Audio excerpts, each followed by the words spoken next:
Ano to? Saan? Anong tanong yan?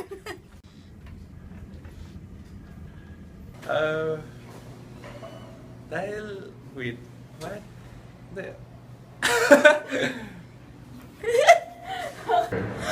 Oh my God! Joke!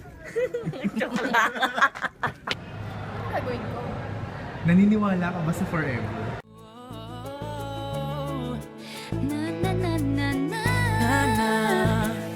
Naniniwala na ako sa forever Magmula nung nakilala kita Eh kaya nga di ako sumurrender. Ano man ang sinasabi nila. Wala forever. It's fucking joke. Wala naman kasing forever eh. I mean, I really don't get the point why people say there's such thing as forever. Naniniwala ko sa forever. Oo. Dahil... Hindi ko alam. Gusto ko lang maniwala na meron. Kasi dati yung ex ko, sabi niya, I love you forever. Pero ngayon, ex ko na siya. So, walang forever. Pero may boyfriend na ako ngayon. So, naniniwala na ako sa forever. Para sa akin, forever. Logically not true since time-bounded lahat ng bagay.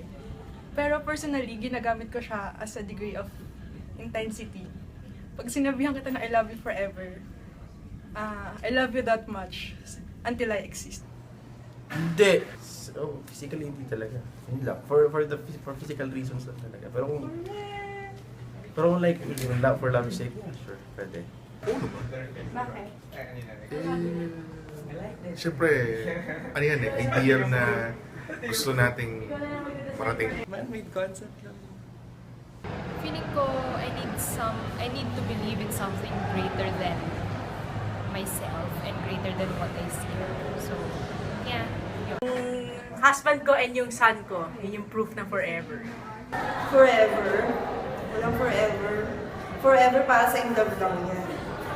Ako ba in love? Hindi. Kaya walang forever. Oo naman. Kasi love is timeless.